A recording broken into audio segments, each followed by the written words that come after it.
आप पढ़ाई कर सकते हैं हमारे एप्लीकेशन के माध्यम से बिल्कुल फ्री में। तो आज ही उसे डाउनलोड करें, जिसमें आपको क्लास 6 से 10वीं तक के चैप्टर वाइज वीडियो मिलेंगे तथा साथ ही PDF नोट्स मिलेंगे। तो आज ही उसे डाउनलोड करें, लिंक दे रखी है उसकी डिस्क्रिप्शन में।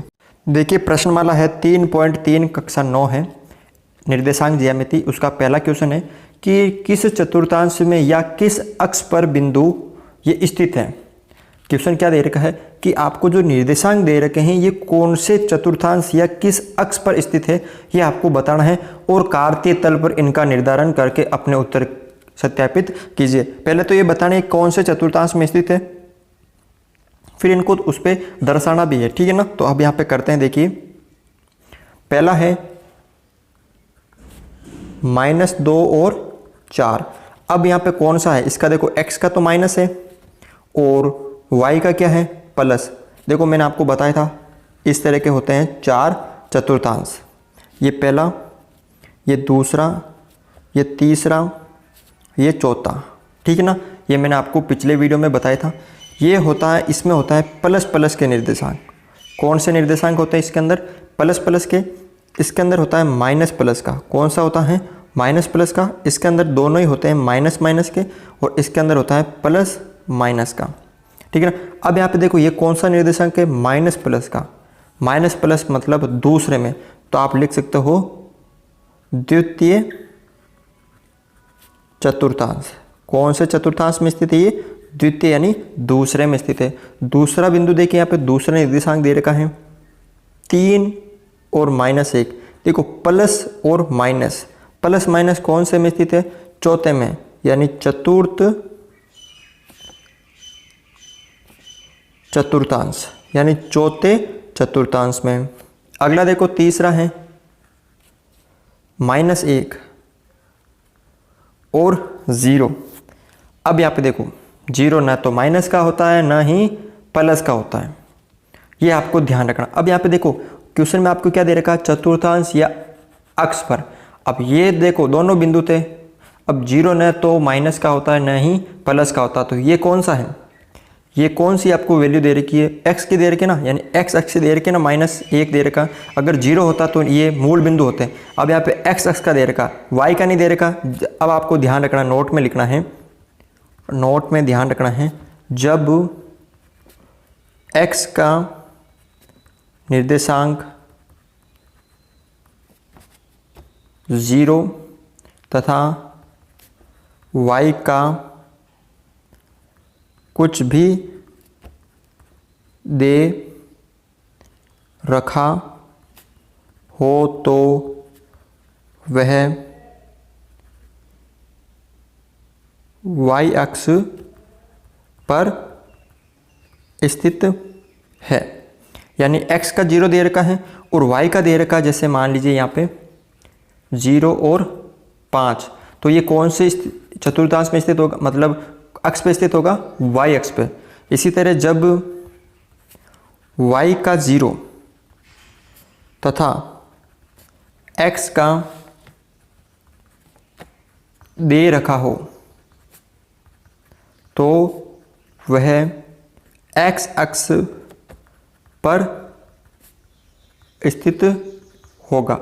ये आपको ध्यान रखना। देखो क्या रखना है, x का दे रखा तो x अक्ष पे स्थित होगा, ठीक है ना, क्योंकि y तो 0 होगा, x का दे रखा होगा तो x अक्ष पे, और y का दे रखा हो मतलब x का निर्देशांक 0 और y का दे रखा हो तो y अक्ष पे स्थित होगा। अब यहाँ पे देखो x का दे रखा ना, तो कौन से अक्ष पे स्थित होगा, ये x अक्ष पर। चौथा देखो आप यहाँ पर 1 और 2 दोनों ही प्लस प्लस के हैं, ठीक है ना, प्लस प्लस के, इसका मतलब प्रथम चतुर्थांश में।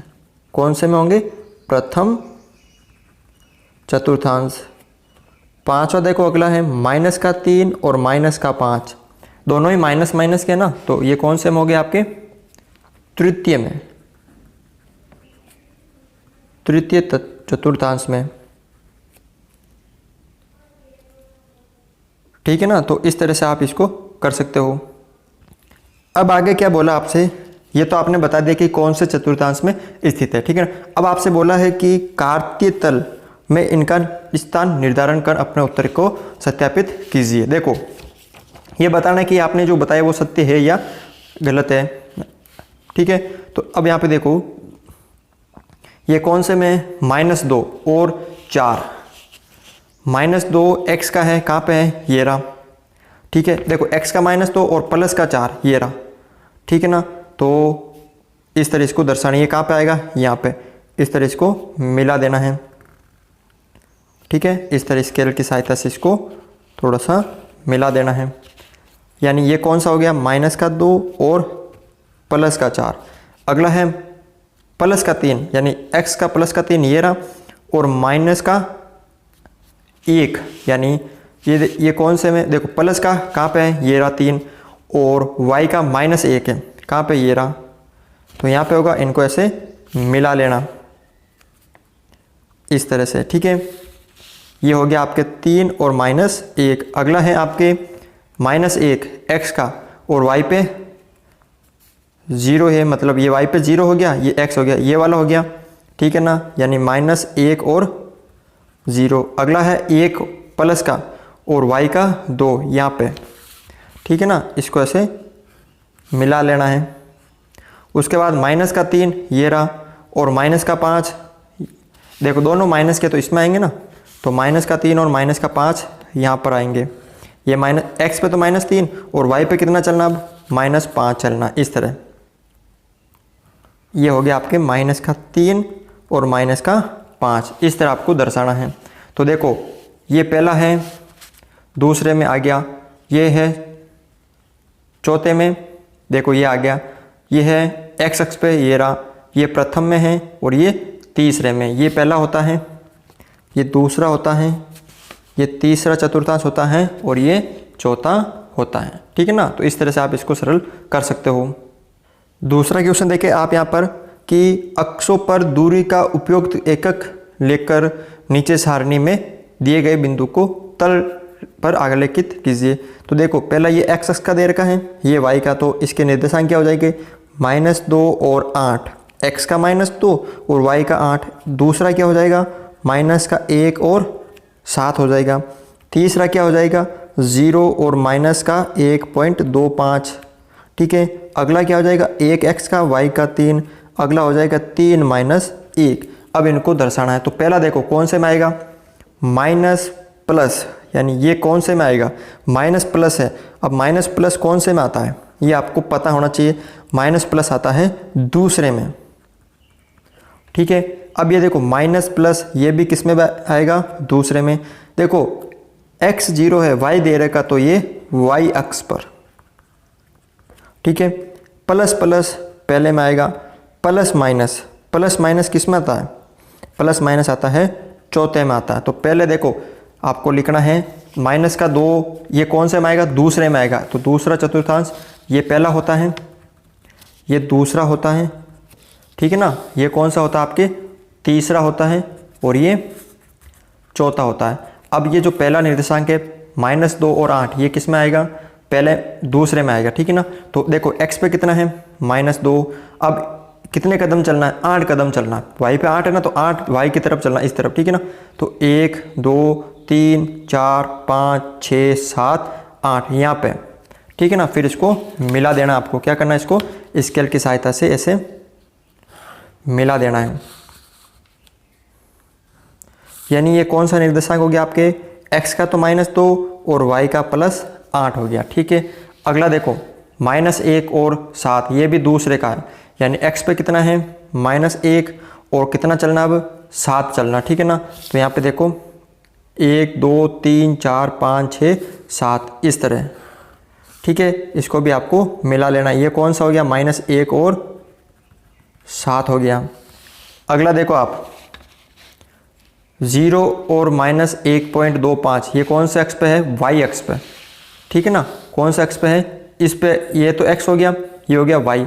अब देखो ये कौन सा है, माइनस का है, तो माइनस का y कहाँ होता है, नीचे होता है, 1.25।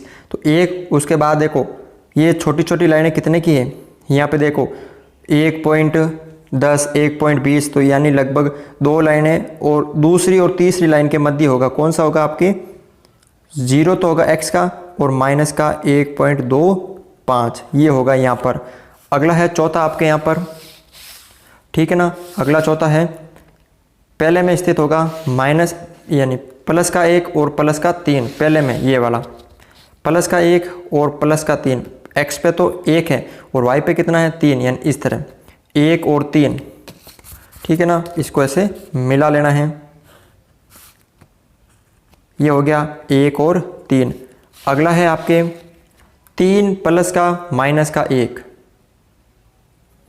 प्लस माइनस कौन से में स्थित होगा, ये चौथे में स्थित होगा। कौन से में स्थित होगा, चौथे में। प्लस माइनस, ये प्लस और माइनस कितना है, देख लीजिए यहाँ पे 3 और माइनस 1, यानी प्लस का 3 और माइनस का 1 यहाँ पर। इस तरह इसको मिला लेना है, ठीक है। तो इस तरह से आप इक्वेशन सरल कर सकते हो। अगर आप चाहे तो इसको सिर्फ ऐसे बिंदी बना के इसको दर्शा सकते हैं कि कौन सा हो गया, ये 3 और माइनस 1। आपको ये लाइन खींचने की ज़रूरत नहीं है, मैं तो आपको समझाने के लिए ये लाइन खींचाई, ठीक है। आप सिर्फ ये बिंदु ऐसे दर्शा के इसको समझा सकते हैं, ठीक है ना, कि ये बिंदु यहाँ पर स्थित है, ये जो निर्देशांक है वो यहाँ पर स्थित है, ठीक है। तो इस तरह आप ये क्वेश्चन सरल कर सकते हो। आशा करता हूँ कि आपको ये वीडियो अच्छा लगा है। अगर अच्छा लगा है तो इस वीडियो को लाइक ज़रूर करें, चैनल पर नए हो तो इस चैनल को सब्सक्राइब ज़रूर करें।